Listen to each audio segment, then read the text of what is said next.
एक कंपनी जो सिर्फ बिजनेस के लिए आई थी, उसने 200 साल तक इंडिया पर राज किया। पर सवाल ये है, कैसे? 23 जून 1757 की सुबह बंगाल के प्लासी नामक क्षेत्र में ईस्ट इंडिया कंपनी और नवाब सिराज उद दौला की सेनाओं के बीच एक निर्णायक युद्ध लड़ा गया। इस युद्ध में अंग्रेजों की सेना संख्या में कम थी, लेकिन उनके पक्ष में बंगाल के कुछ वरिष्ठ दरबारी और सेनापति पहले से ही गुप्त समझौते कर चुके थे। मीर जाफर, जो नवाब की सेना का एक प्रमुख कमांडर था, युद्ध के दौरान अपने सैनिकों को निष्क्रिय रखता है, जिससे नवाब की सैन्य शक्ति व्यावहारिक रूप से टूट जाती है। इस विश्वासघात का परिणाम यह हुआ कि ईस्ट इंडिया कंपनी ने बंगाल की सत्ता पर नियंत्रण स्थापित कर लिया, जबकि कंपनी का मूल उद्देश्य केवल व्यापार था। प्लासी की लड़ाई इसलिए महत्वपूर्ण बनती है क्योंकि यहीं से भारत में अंग्रेजी सत्ता का राजनीतिक विस्तार शुरू होता है और एक व्यापारिक कंपनी धीरे धीरे एक शासक शक्ति में बदलने की प्रक्रिया में प्रवेश करती है। 16वीं शताब्दी के अंत तक भारत विश्व की सबसे समृद्ध अर्थव्यवस्थाओं में गिना जाता था, क्योंकि यहां सूती वस्त्र, रेशम, मसाले और हस्तशिल्प का उत्पादन और निर्यात बड़े पैमाने पर होता था। इसी आर्थिक आकर्षण के कारण 1600 ईस्वी में इंग्लैंड के व्यापारियों ने ईस्ट इंडिया कंपनी की स्थापना की, जिसका उद्देश्य एशिया के साथ सीधा व्यापार करना था और यूरोपीय मध्यस्थों पर निर्भरता कम करना था। 31 दिसंबर 1600 को इंग्लैंड की महारानी एलिजाबेथ प्रथम ने इस कंपनी को शाही चार्टर प्रदान किया, जिसके तहत कंपनी को एशिया के साथ व्यापार करने का विशेष अधिकार मिला।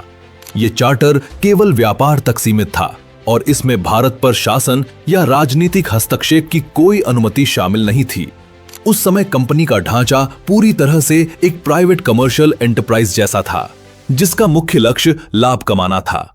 ईस्ट इंडिया कंपनी के पहले जहाज 1608 में सूरत के तट पर पहुंचे, जहां मुगल साम्राज्य के अधीन एक संगठित प्रशासन पहले से मौजूद था।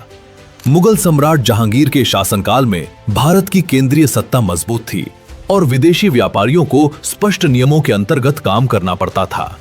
कंपनी के प्रतिनिधि विलियम हॉकिंस ने मुगल दरबार में व्यापारिक अनुमति प्राप्त करने का प्रयास किया, लेकिन शुरुआत में उन्हें सीमित सफलता मिली। 1615 में सर थॉमस रो को इंग्लैंड की ओर से राजदूत बनाकर जहांगीर के दरबार में भेजा गया, जिससे कंपनी को औपचारिक डिप्लोमैटिक एक्सेस मिला। इस राजनयिक संपर्क का परिणाम यह हुआ कि कंपनी को सूरत, आगरा और बाद में मद्रास में व्यापारिक फैक्ट्रियां स्थापित करने की अनुमति मिली। 17वीं शताब्दी के दौरान ईस्ट इंडिया कंपनी का व्यवहार पूरी तरह से एक अधीनस्थ व्यापारी संस्था जैसा रहा, क्योंकि राजनीतिक और सैन्य शक्ति पूरी तरह से भारतीय शासकों के हाथ में थी। कंपनी भारतीय शासकों को कर चुकाती थी, स्थानीय कानूनों का पालन करती थी और व्यापारिक विवादों के लिए मुगल अधिकारियों पर निर्भर रहती थी। इस दौर में कंपनी के कर्मचारी भारतीय प्रशासन से टकराव से बचते थे, क्योंकि उनके पास न तो सैन्य संसाधन थे और न ही राजनीतिक संरक्षण। कंपनी का मुनाफा मुख्य रूप से यूरोप में भारतीय वस्त्रों और मसालों की भारी मांग से आता था। इस चरण में भारत पर शासन करने का विचार न तो व्यावहारिक था और न ही कंपनी की नीति का हिस्सा। 17वीं शताब्दी के मध्य तक यूरोपीय शक्तियों के बीच भारत में व्यापारिक प्रतिस्पर्धा तेज होने लगी, विशेष रूप से डच और फ्रांसीसी कंपनियों के साथ। डच ईस्ट इंडिया कंपनी पहले से ही इंडोनेशिया में एक मजबूत नेटवर्क बना चुकी थी और भारतीय समुद्री व्यापार में भी सक्रिय थी। फ्रांसीसी ईस्ट इंडिया कंपनी ने पौंडीचेरी और चंद्रनगर जैसे केंद्र स्थापित कर लिए थे, जिससे प्रतिस्पर्धा और बढ़ गई। इस प्रतिस्पर्धा ने अंग्रेजी कंपनी को अपने व्यापारिक ठिकानों की सुरक्षा के लिए सीमित सैन्य तैयारी करने पर मजबूर किया। यहीं से कंपनी ने पहली बार निजी सुरक्षा बल और किलेबंदी की दिशा में कदम बढ़ाना शुरू किया।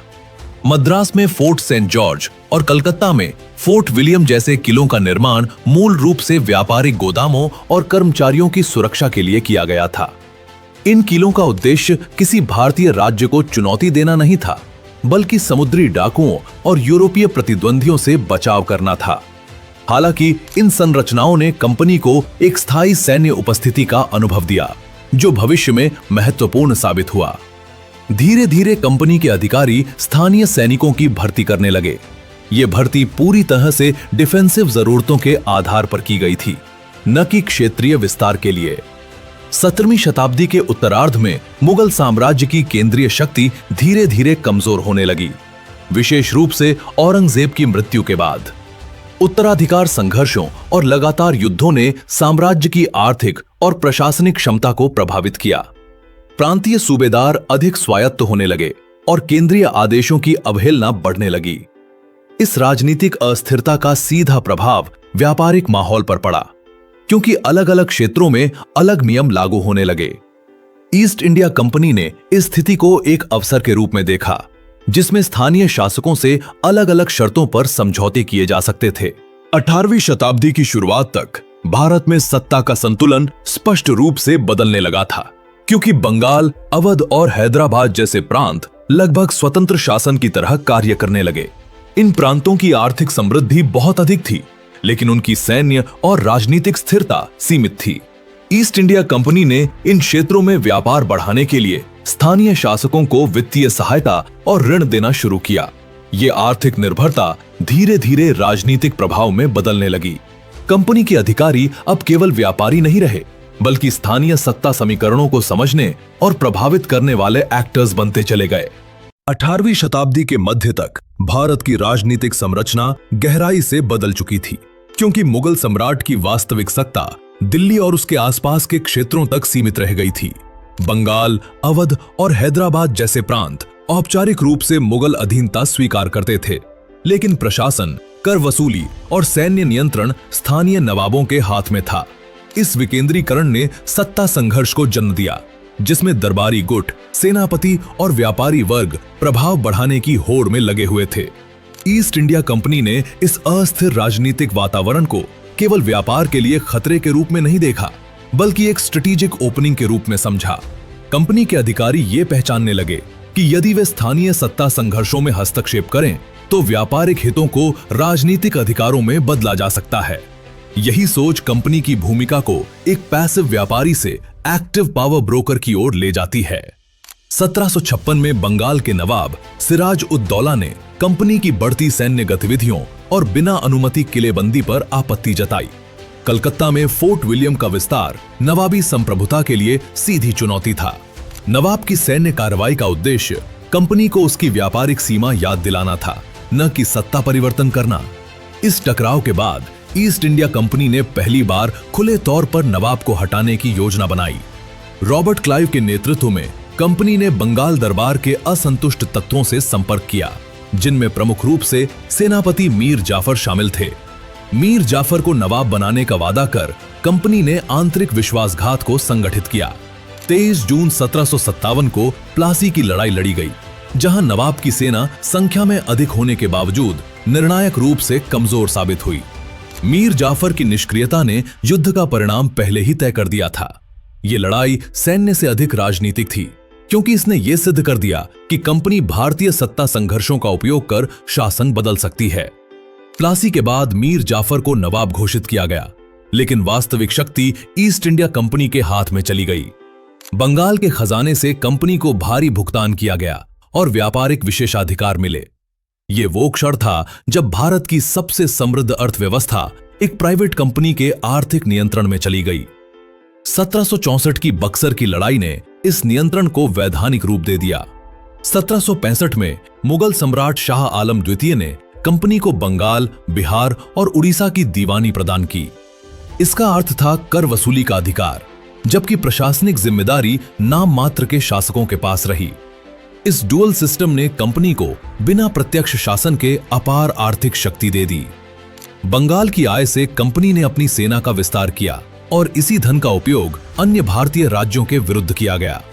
अब कंपनी अपने विस्तार के लिए इंग्लैंड पर निर्भर नहीं रही। राजस्व दबाव का सबसे गहरा प्रभाव ग्रामीण समाज पर पड़ा।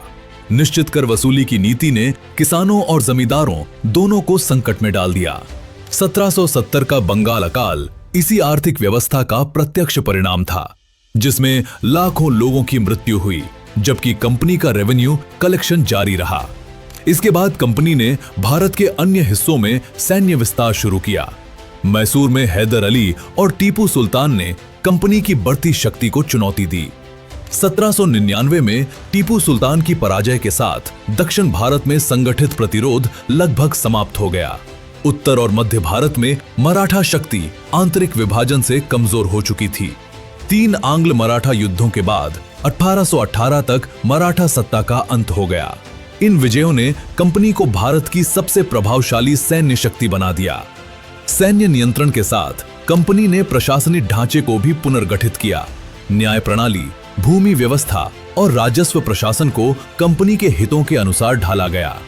स्थायी बंदोबस्त जैसी नीतियों ने जमींदारों को मजबूत किया, लेकिन किसानों को भूमि से अलग कर दिया।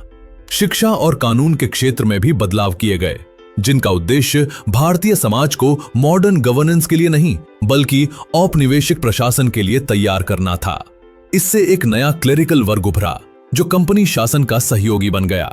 समय के साथ यह स्पष्ट हो गया कि कंपनी अब केवल शासक नहीं, बल्कि एक एक्सट्रैक्टिव पावर बन चुकी थी। सैनिकों, किसानों और स्थानीय शासकों में असंतोष लगातार बढ़ता गया। धार्मिक हस्तक्षेप, सैन्य अनुशासन और आर्थिक शोषण ने इस असंतोष को व्यापक बना दिया। 1857 का विद्रोह इसी लंबे तनाव का विस्फोट था। यह कंपनी शासन के विरुद्ध पहला व्यापक और संगठित प्रतिरोध था। यद्यपि विद्रोह असफल रहा, लेकिन इसने कंपनी की वैधता को समाप्त कर दिया। इसके बाद भारत का शासन सीधे ब्रिटिश सरकार के हाथ में चला गया। ईस्ट इंडिया कंपनी समाप्त हो गई, लेकिन उसके द्वारा निर्मित प्रशासनिक और आर्थिक ढांचे बने रहे। आधुनिक भारत की कई संस्थाएं उसी औपनिवेशिक संरचना से विकसित हुईं।